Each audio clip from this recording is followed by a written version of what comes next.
all four corners of the globe. So lovely, welcome. As I said, my name is Daniela, and I wonder if you can guess where I'm from my accent. Yep, congrats to those of you who got it right. I am based here in Glasgow in Scotland. I've been teaching IELTS for about 12 years, and I also train teachers to teach IELTS alongside my colleagues Yasser, Louisa, Sarah, Aidan and Leila, names you might recognise if you have been attending these webinars. They're also with us today in the Q&A, and they've already been answering some of your questions. So thank you so much for joining us and for introducing yourself in the chat box. Before we start, I just want to address the questions that I'm sure you all have regarding the situation that we're currently experiencing with COVID-19. The British Council are monitoring the situation closely and daily through all of our colleagues in offices around the world, and we understand, we empathise with the pressure and uncertainty that people are going through. And this free webinar series is really part of our efforts to help where we can. The situation is fluid and is changing rapidly, and there are many aspects such as lockdowns, restrictions on movement and social gatherings, there's social distancing that are put in place by authorities, by governments, and these really must be followed strictly. We do update our website with these changes, and it's the best place for you to have a look at what's happening with your test. So you can look at IELTS.org. Okay, now before we move on to talk about writing task 2, I just want to ask some information about yourself. So in this webinar, we're going to be using some poll questions. If they don't appear on your screen, I'm just going to read the questions to you so that you can put your answers in the chat box. So let's look at poll question 1, please.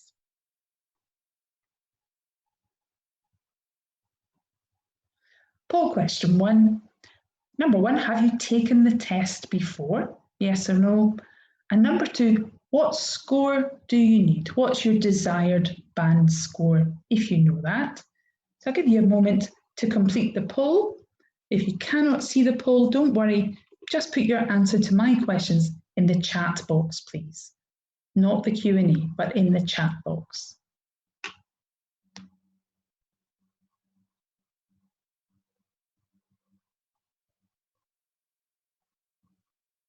Great. Thank you very much. Now let's have a look at the answers. Okay. Right, so a mixed bag, but with over 25 countries, we do expect that. But the majority of you haven't actually sat the test before, so welcome to you today. If you are looking for more information about the IELTS exam, I'll keep recommending that you do visit our website, takeielts.org, if this is your first webinar, if you don't know much about the exam. And the majority of you are looking for bands above 6. It looks like above 6. So a few of you are looking for a variety of bands. Great. Okay, so let's move on to some information about this webinar. So as you can see, the webinar, all of our webinars last for 60 minutes, and that's made up of 45 minutes of my presentation. And the presentation is the PowerPoint and me speaking over it, and 15 minutes or so for questions at the end. And those questions at the end are the ones that I'll be able to answer, because at the moment the question and answer box is open, but the team are there to answer your questions throughout the webinar. So can I ask that you do use the question and answer box at the bottom of your screen to ask any questions. I'll try to get through as many as I can at the end of the session, but throughout, Yasser, Leila, Sarah, Louisa and Aidan, who you all know quite well, are on hand to answer questions that you have about writing task 2 or about writing or IELTS in general. Okay, so we also have the chat box. Now, we use the chat box for you to speak to me. It's how I can see how you're doing throughout the webinar, and it's your opportunity to respond to the questions that I'm going going to ask you, because I will ask you to take part in this webinar. It's not just me speaking to you for 60 minutes. You may also want to have a piece of paper and a pen beside you, because I will ask you to take some notes, even though we are sending this to you. Okay, it's not possible to answer everyone's questions, I'm afraid. We have almost 2,000 people attending this webinar. Every single one of you are completely welcome, and I do want to be able to answer as many of your questions as possible. But unfortunately, we're just not able to get through them all due to time constraints. As I've said at this outset, the webinar is being recorded, and that's so that we can send the recording to you, to your registered email address, within 3 days of this webinar. And as we mentioned earlier on, we are aware that people are missing the link to the Processes and Maps webinar, so we're going to get on that as well and get that sent to you as soon as we can. Thanks for letting us know. Okay, unfortunately, we're not able today, myself or the team in Q&A, we're not able to actually answer your specific questions about your test booking. So in the first instance, it's probably best that you do contact your test centre. But if you do have any questions about the IELTS indicator test, please go to the link below. Go to ieltsindicator.com. And finally, please be aware that there are a vast number of you, so please don't share any of your personal information in the questions which other people might be able to see. So don't share your phone numbers, no personal information, no WhatsApp groups, no thank you, but please be courteous at all times. I don't think this will be a problem, but if you're not, you may be excluded from the webinar. Okay, I have one more question for you before we look at task 2 in more detail. And this question is about whether or not you've attended one of our webinars before. So let's have a look now at poll question 2. We've got 2 questions here, and if you cannot see the poll question, please put your answers in the chat box. First of all, have you attended a British Council IELTS webinar before? And secondly, which webinars have you attended? I'll give you a moment to complete that.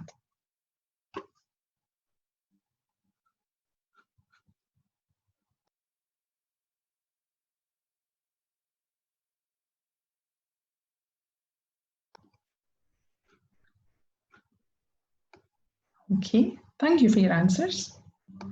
Let's have a look at your answers now.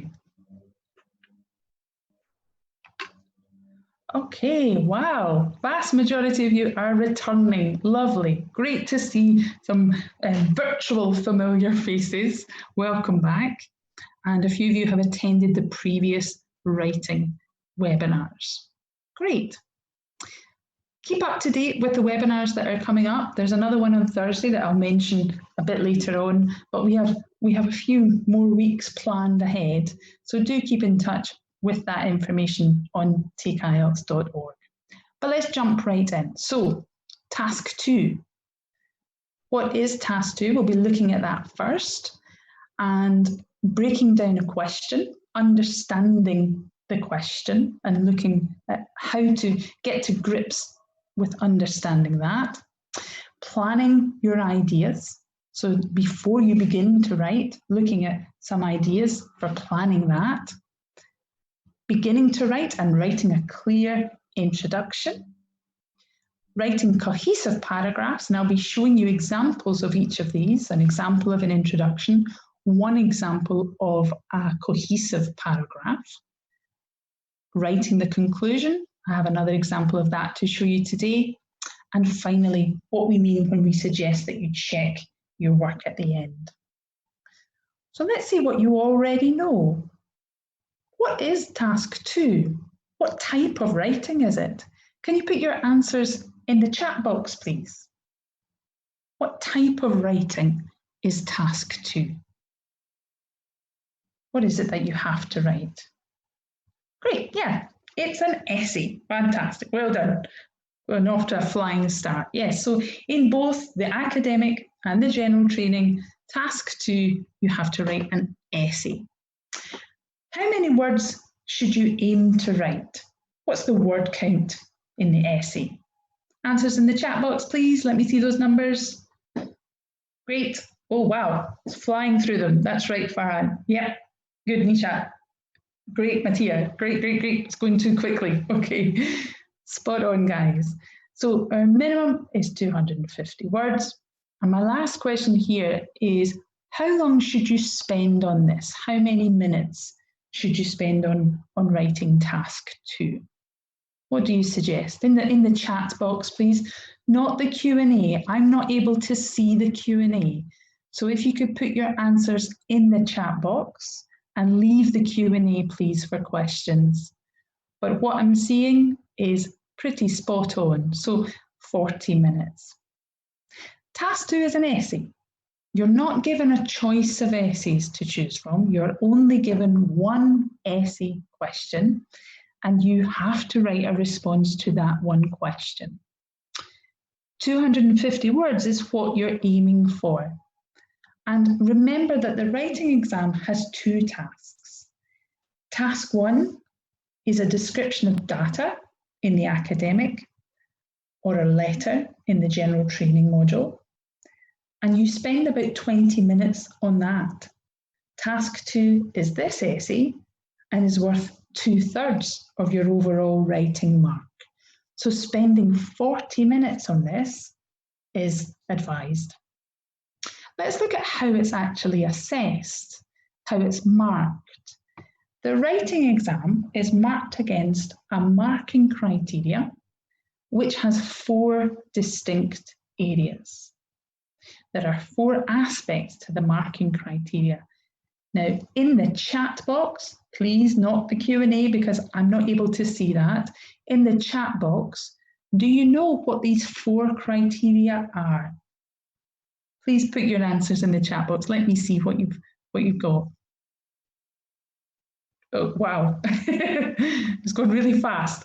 There's over 2,000 of you, and most of you are getting this right. That's fabulous. Okay, yeah, Natalia, Anastasia, yeah. Good, Shida, Adam, yeah, spot on. Great, okay. I think maybe a few of you have attended this before because you're certainly remembering the important points. That's great to see. The first aspect of the criteria is task response. And that means how well, how fully you have answered the question. The second is coherence and cohesion. Let's split that up. So coherence basically means the clarity of your writing, how clear your central message is. Whereas cohesion is about the structure of your writing, how well it's connected, how well it flows from sentence to sentence or from paragraph to paragraph, how well it reads as an essay on the whole. The third element of the criteria is lexical resource. Now, most of you mentioned vocabulary, but that's exactly what lexical resource means. It is looking at the vocabulary in your writing, that you're using appropriate and specific vocabulary for the topic of the essay, and being able to paraphrase language, not simply repeating vocabulary from the question, but being able to use synonyms and rephrasing. And we'll look at that a bit later on. The final aspect is grammatical range and accuracy. And again, I want to split this in 2. So grammatical range, we're often asked about tenses, what tenses we should use. But when we refer to grammatical range, it's not just about tense, not just about the past, the present, or the future. It's about the structures that you are using, that you're perhaps using a mix of simple and complex structures, sentences that may contain more than one clause. Whereas grammatical accuracy, is your grammar accurate? Is it appropriate and is it correct? In this webinar today, our focus really is on these first 2 aspects of the marking criteria, task response and coherence and cohesion. That's not to say that they are any more important than any of the others but we only have an hour, so we're going to look at those two aspects in this webinar. So we always have to write an essay in task 2, but there can be different types of essays. Do you know what these are? What types of essays? In the chat box, please, not the Q&A just now. In the chat box, what types of essays can we find? Good. Thank you, Monica. Yes. Good, Ali. Yeah. Thank you, Rajiv. Paula? Good. Good. Great. Okay, let's go through this. So task 2 often involves expressing an opinion. So you'll be looking at an essay where you have to give and justify an opinion, and it's much more about your reaction to the task. And some key words in those types of essays are here in brackets: to what extent, agree, disagree, benefits, drawbacks, advantages, disadvantages. We tend to find those keywords in an essay that's asking you to express your opinion. The second type is very similar, but it's more of a discussion where you have to balance an argument. So there you're looking at two sides of an argument that are given to you, and what you have to do is look at both sides and discuss both sides and ultimately choose which side you agree with. And to identify that type of question, you'll often find keywords like these: discuss, both sides, some people say, and those really are the marker of balancing an argument type of essay. However, these two types of essays we can approach in a very similar way. And so this is our focus of today's webinar, looking at these types of essay together. On Thursday, and I really hope you do come back on Thursday, we're going to be looking at the third different type of essay, which is problems and solutions. A lot of you mentioned that, suggesting a solution to a problem. And that's where we look at things like cause and effect. And we'll go into that in much more detail in Thursday's webinars. But regardless of the essay type, they always follow this model, because this is really what is expected of any essay, that you have a beginning, a middle, and an end. You have an introduction, which sets out to the reader what they are about to read. And a good introduction should start by rephrasing the topic. Rephrasing. Remember, I spoke earlier about lexical resource and how important it is that you don't simply copy words from the question, but try to use paraphrasing, try to use synonyms in rephrasing the topic.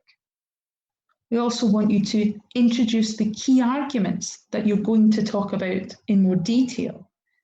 If you introduce them in the introduction, it makes your overall essay much clearer and much easier to read.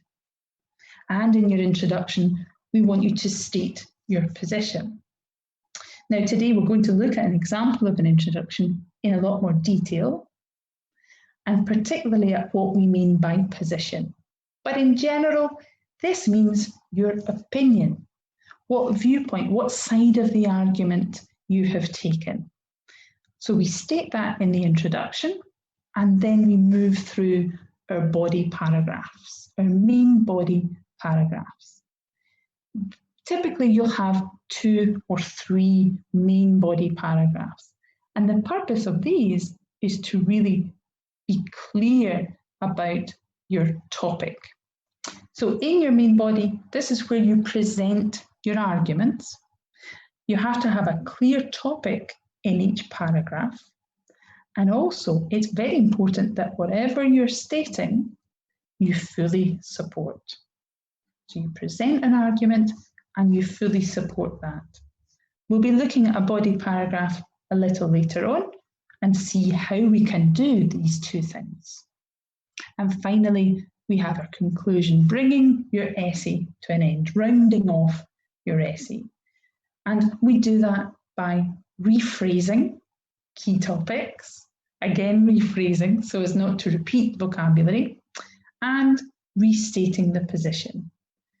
Because the position really is incredibly important, especially as so many of you are aiming for that band 7 and above.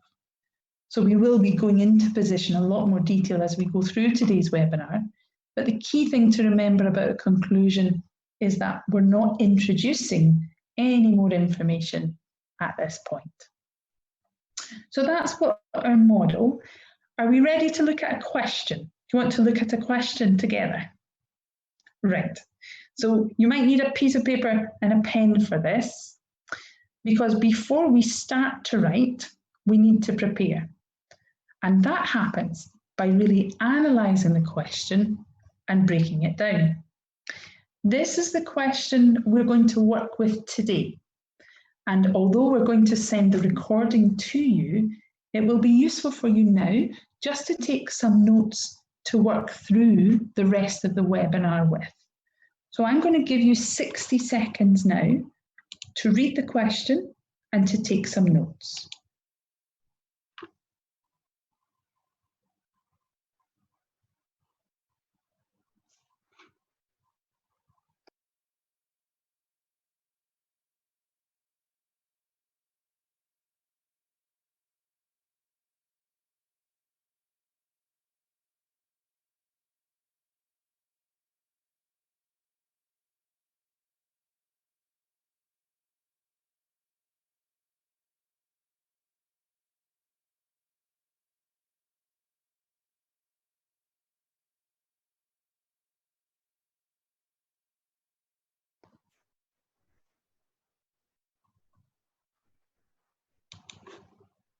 Okay, don't worry, this is the same question.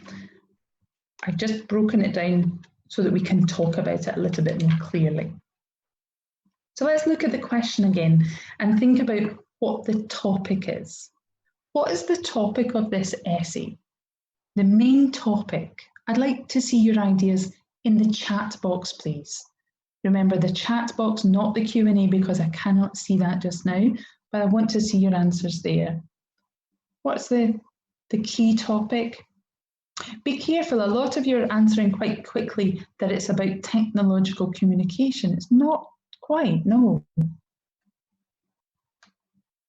Okay, let's look at this first sentence again in blue. With advances in technological communication, more and more people are able to work from home. So this is presenting the topic. And the main point of this essay is about working from home. That's what's presented here in blue. You're not being asked to debate that idea. That's being presented as fact. So you're not being asked to discuss or debate whether or not more people are working from home. That's given to you. So my next question to you is, what are you being asked to debate? What do you have to agree or disagree with? Can you put your ideas in the chat box, please? In the chat box, not the Q&A. What is the opinion that we are agreeing or disagreeing with? That's right. Good. This underlined section, this second sentence, this increase of home working has been of real benefit to workers. Your essay should be about whether or not an increase of working from home is of benefit to workers. Is it asking you about benefits to companies? No, it's not. It's specifically asking you about benefits to workers. And you're going to write an essay stating how much you agree or disagree with that. So let's look closely at this sentence in red. To what extent do you agree or disagree with this opinion? This element of the question, to what extent element, means how much do you agree or how much do you disagree?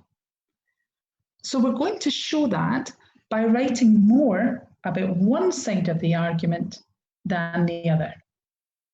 So in our main body, we'll have one paragraph about disagree and two paragraphs or one longer paragraph about agree.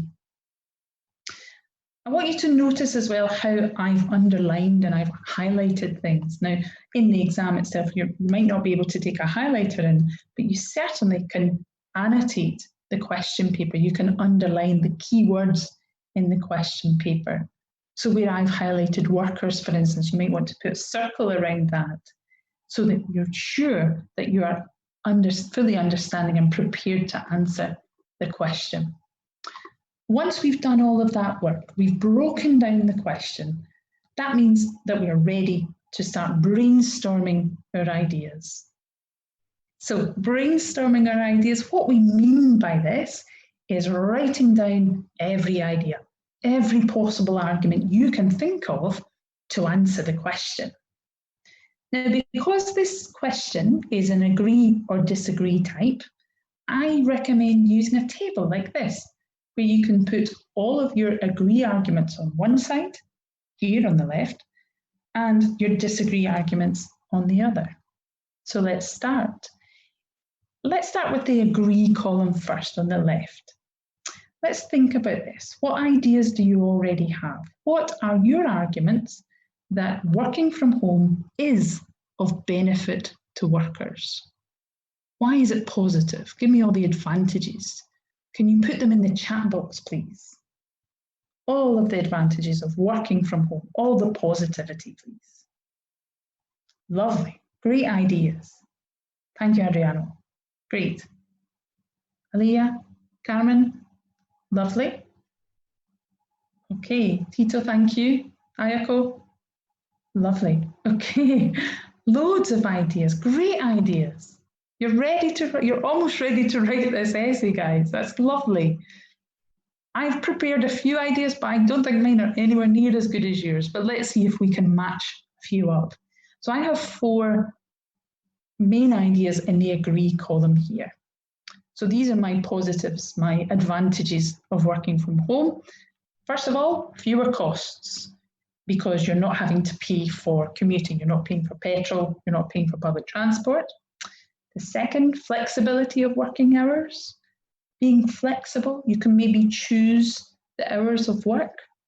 Third, more time with your family because you're at home.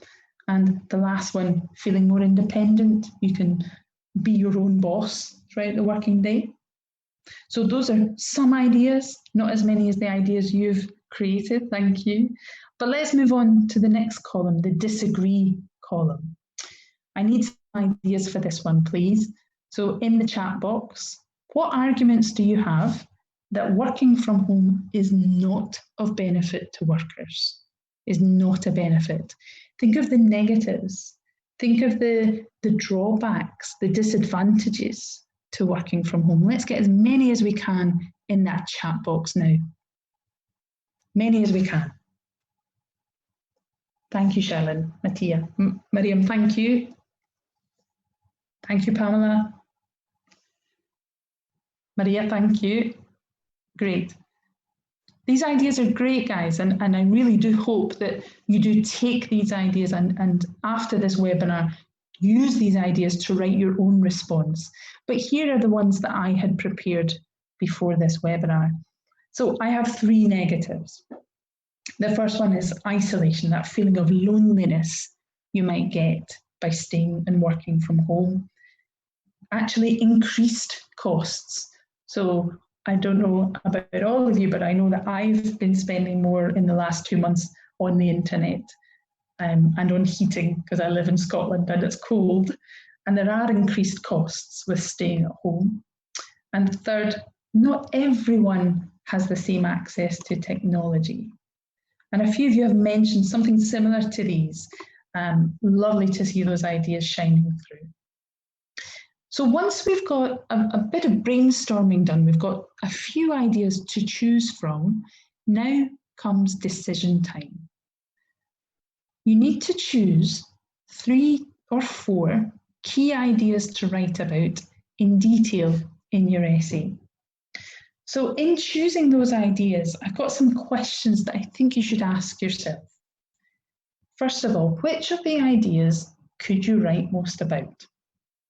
Think about what you already know about the topic and that you're able to write about.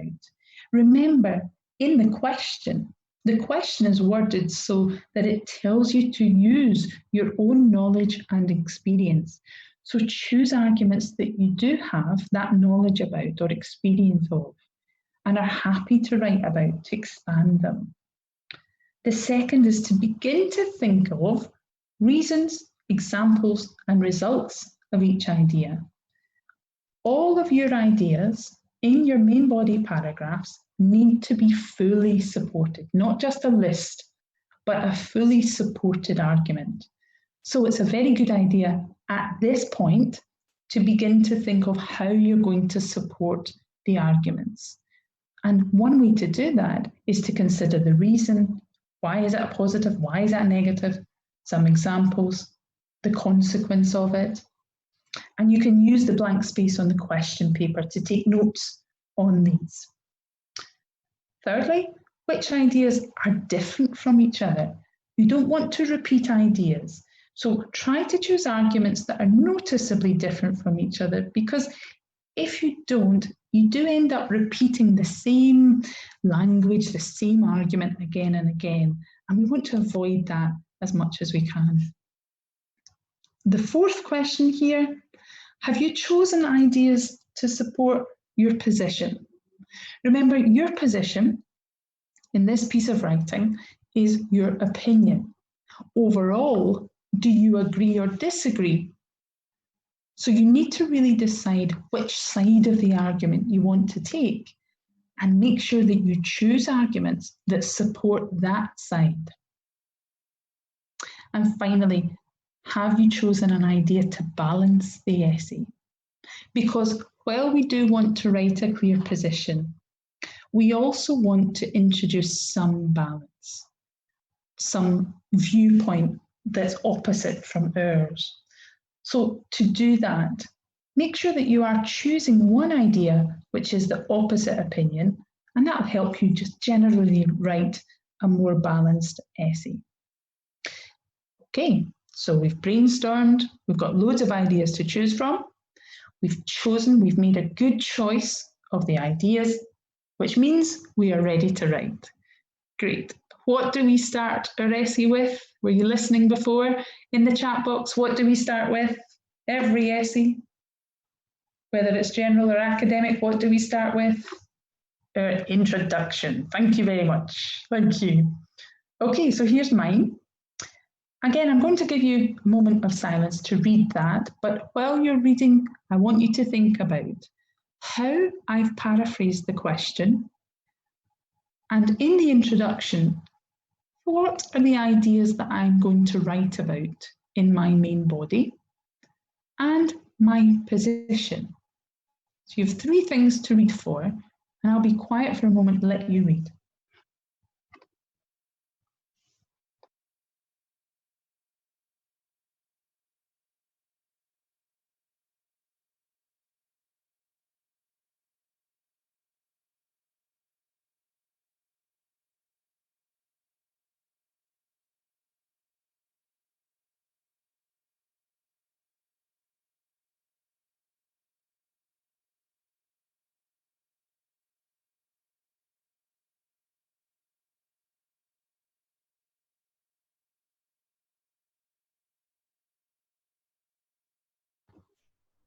Okay, don't worry, this is the exact same introduction. I'm just using colour so that we can talk about it.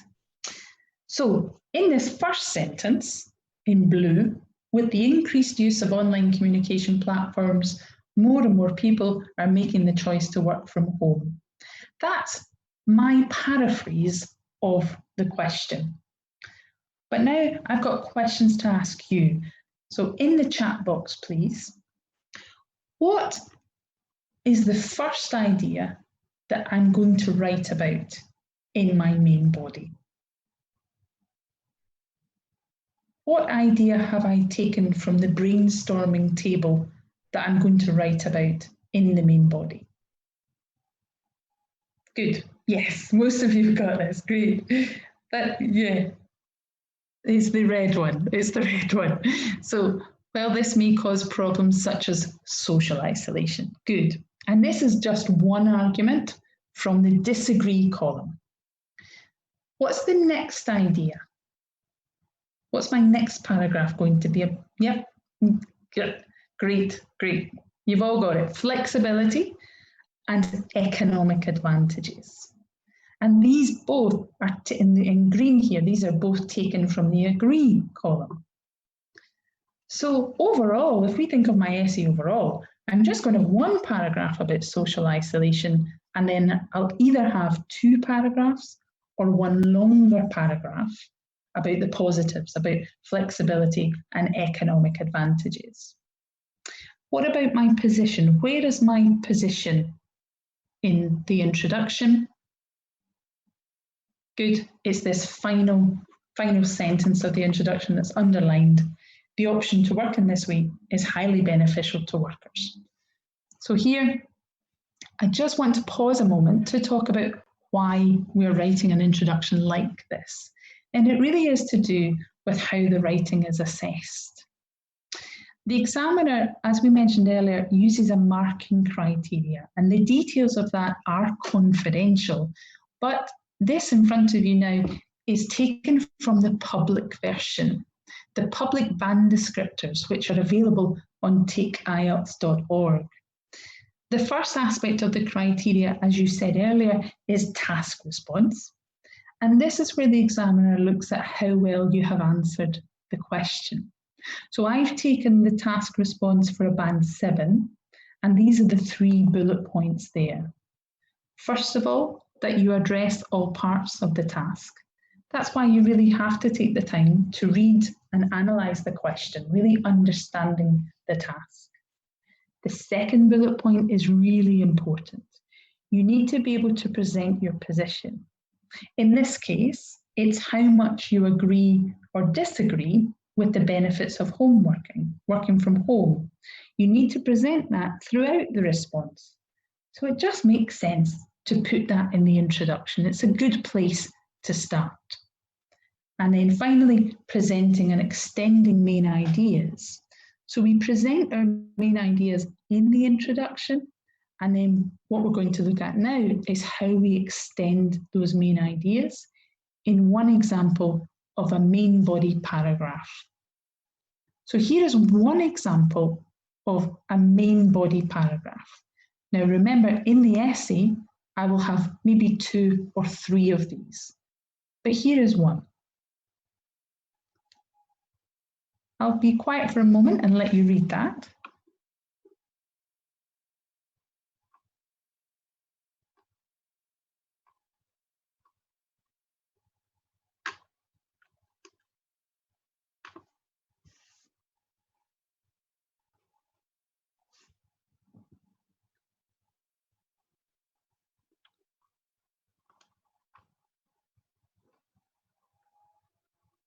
Okay, so I've got a task for you now.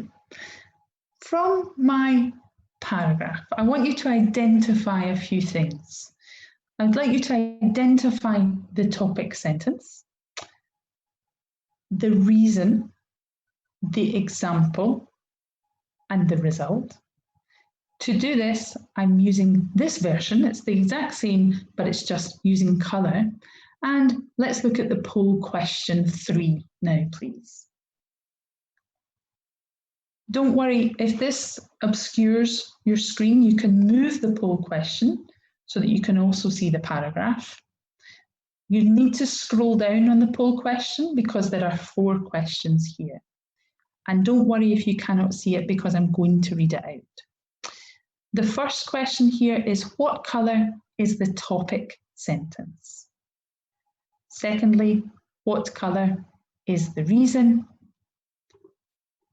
The third question, what colour is the example? And the last one, what colour is the result? If you can answer that either in the poll or in the chat box, please. Chat box, not the Q&A, because I can't see that, I'm afraid. Okay. I'm interested to see your answers. Okay, I can see the answers in the chat box. Let's also look now at the answers in the poll. Let's get those answers up. So the first question was, what colour is the topic sentence? And wow, 92%. Yes, that's this green sentence at the start.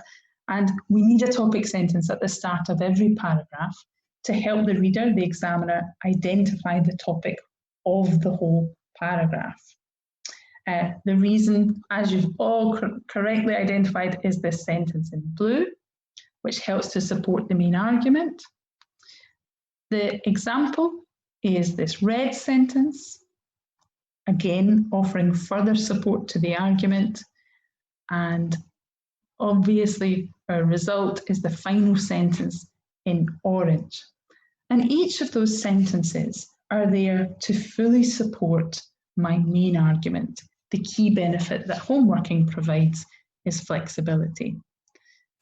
And let me ask you, how did you identify that? Did you use these words in bold?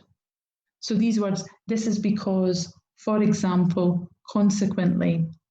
Yes, so these words help the reader to understand what the writer is doing, understand the writer's message. We call these linking expressions or cohesive devices, and these are used to improve our cohesion, to link our sentences together. And they help the reader to follow your argument. So you remember earlier on we looked at a task response, we looked at the marking criteria for task response. Let's look now at coherence and cohesion. Again, a band 7 and the 3 bullet points for coherence and cohesion. The first point here logically organises information and ideas. This is why it's really important to structure your essay from the introduction and all the way through in a way that really helps you to support your position. Using a range of cohesive devices is what we've just looked at in my example. I used linking words because, for example, consequently. And we want you to use them appropriately in the text. And finally, presenting a clear central topic within each paragraph. And that's really the job of the topic sentence. Being able to identify for the examiner, for the reader, what the central topic is of that paragraph. So guys, this is why we spent all that time at the start brainstorming, selecting appropriate ideas to write about, to make sure that each paragraph had a central topic and not just a list of benefits or a list of arguments against it, but fully supported ideas. So as I've said, you can find much more information. You can find these public band descriptors on takeielts.org. And my advice is after this webinar, although I know it's a bit late for some of you, so maybe tomorrow, have a look at the public band descriptors and locate your desired score, what band it is that you're aiming for, and you can see what it is that you actually need to do to achieve that band. Okay, we're nearly finished, guys. We've done our introduction. We've looked at one example of a main body paragraph. So you tell me, what's next?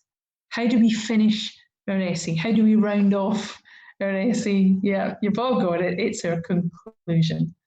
Have a moment to read mine.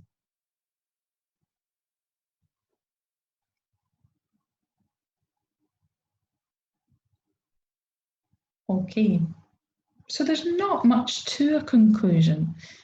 We're basically doing these two things. We are restating the key topics.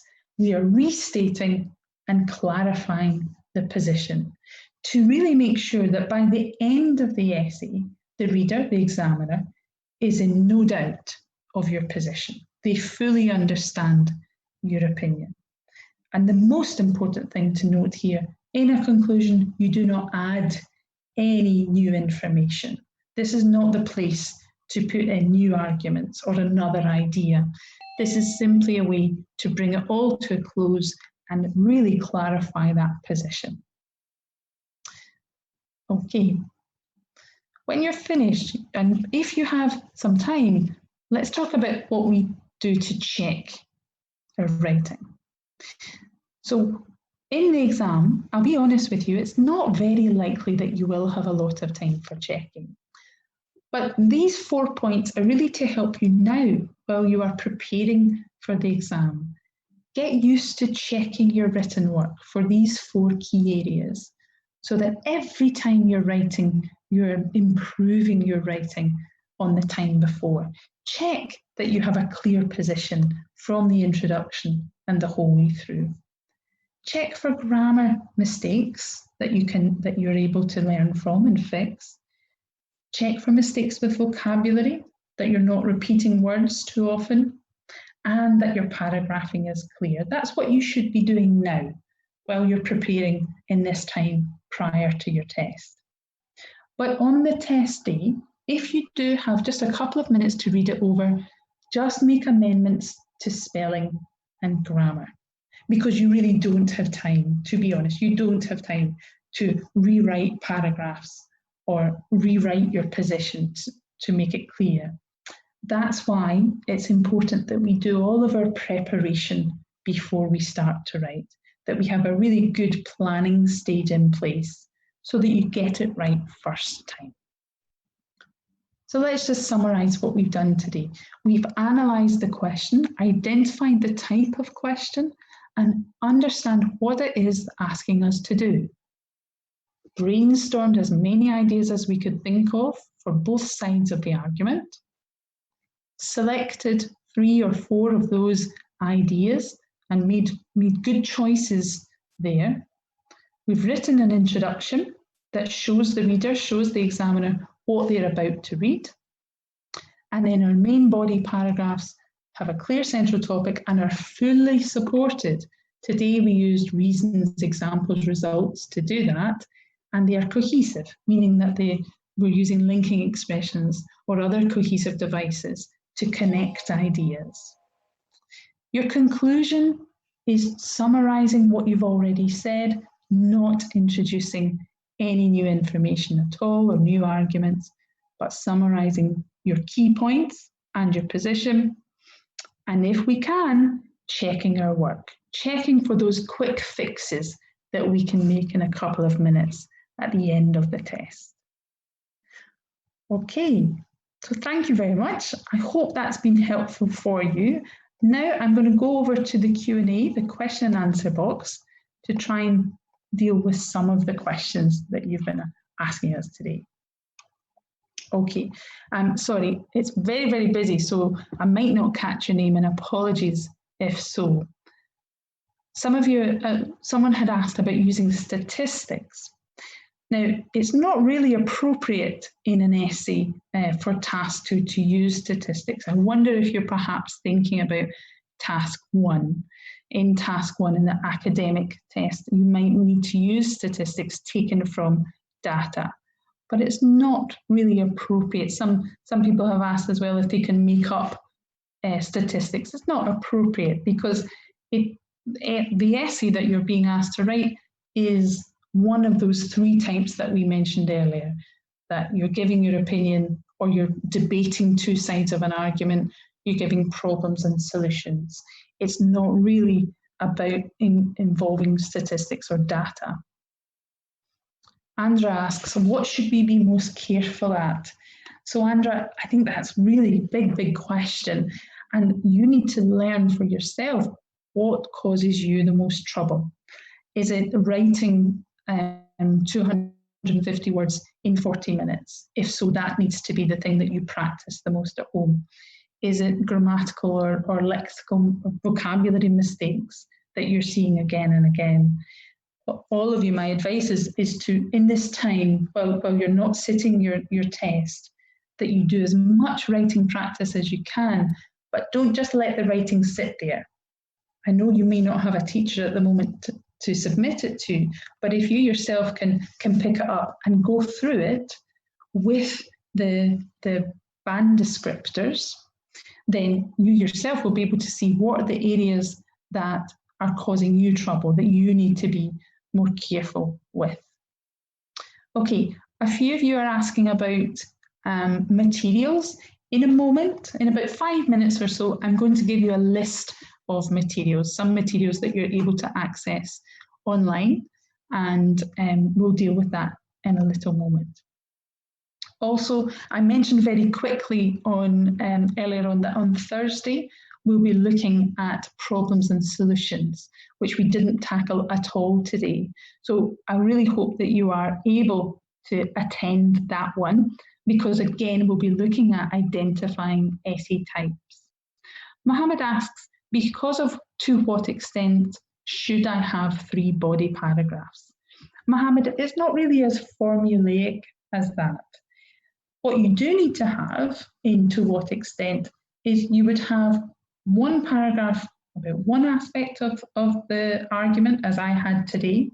So I had 1 paragraph about disagree, and my next paragraph could just be a longer paragraph, but it needs to be clear to the reader, to the examiner, which side of the argument you're on, where your position lies.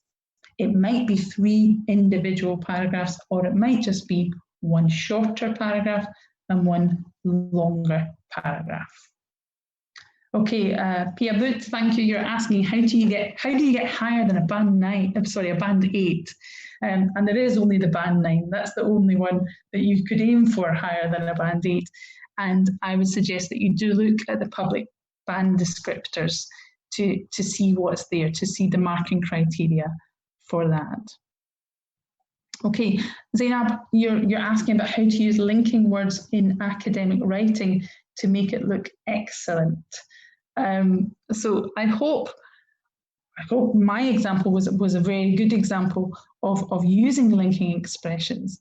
But in order to be more comfortable with it, Zainab, I would recommend that you do read as much as possible in English, as well as practicing writing.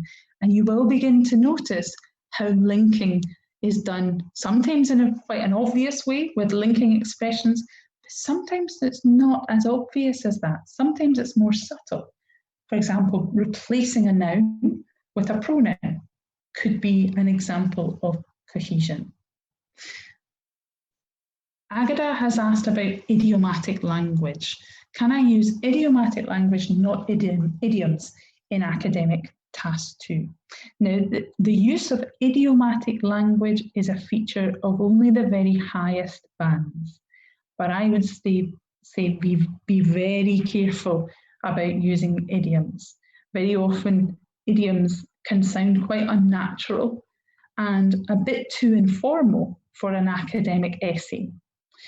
So for idiomatic language, we're talking there about non-literal use of language, which is a feature of the highest bands. And Tanya, you're asking about how to make a difference between 7.5 and higher. And I think that if you think about what Agada's question was as well, is looking at the band 8s, looking at the public band descriptors, seeing what the difference is in all aspects of the criteria. Okay, is the paragraph, Karina, you're asking, is the paragraph with drawbacks needed at this example topic? Yes, because you're suggesting perhaps writing 2 paragraphs, both with advantages. Ideally, you do want to introduce some balance. You do want to introduce the other side of the argument. But make sure that by the end of the essay, it's clear which side of the argument you are on. So we would perhaps have 1 short paragraph about the disadvantages and a longer paragraph about advantages. And that might refer to Jessica's question, which is quite similar. Jessica, I only showed you 1 example of 1 main body paragraph, just because of time. And the main body paragraph I showed you was an agree one, but you would also have a disagree one as well. Derrency, you didn't catch a certain part of it, sorry, it's jumped. Be aware, everybody, that we are sending you the link to the recording of this, which I really do suggest that you go through in your own time. Look at the question at the start and try it for yourself. Then you can perhaps compare it to what I've written and see where the differences are. On Thursday, we'll be looking at problems and solutions. And we'll also spend some time at the start just reviewing what we mean by different essay types. So I'm really sorry, guys, I've not been able to answer so many questions because there were, at one point, there were over 2,000 of you. So please come back on Thursday. If you do still have those questions, I'd love to be able to give them another go then. But don't go yet because, as I promised, we're going to look now at the suggested resources for you.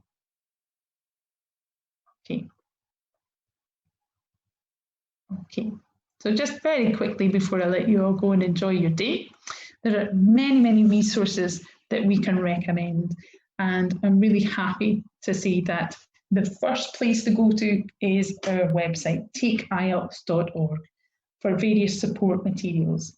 And on there, you'll get some examples of sample questions for task 2, and you can try them for yourself, and then you can look at the public band descriptors to see how you've got on.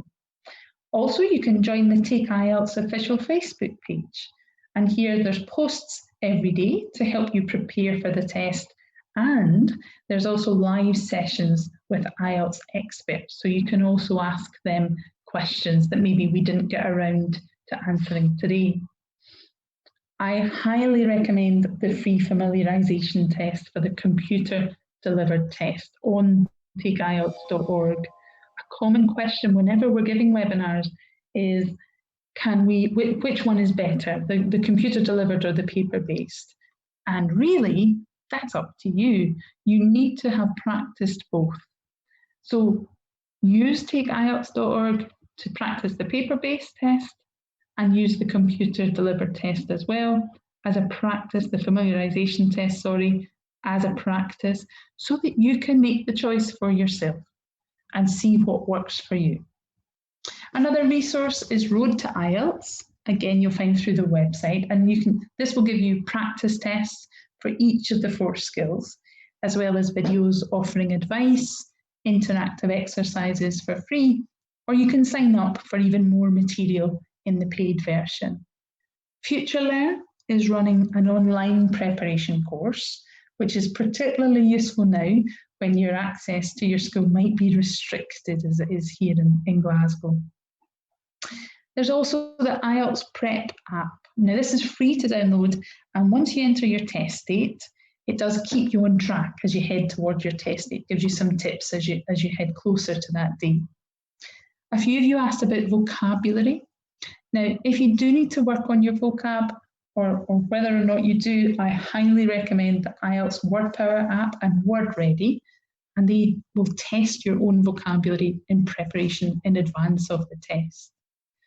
For information on the books and study guides that we recommend, as well as all the information on the apps and the public band descriptors and the IELTS indicator, go to our website, takeielts.org. That's also where you want to go to sign up to our future webinars, the next one being on Thursday, again, task 2, problems and solutions. So thank you so much for your time today, and thank you for your questions. Again, apologies that we're not able to answer absolutely everyone's, but I hope that we get through a few more of them on Thursday. I'm sure a lot of you will find the answer that you're looking for on the website, especially if you're new to IELTS. Have a look on the website, see if you can find your answers there. But I hope to see you again on Thursday. Thank you for spending this time with us. Please take care of yourselves, and good luck with your test. Bye now. The recording has stopped.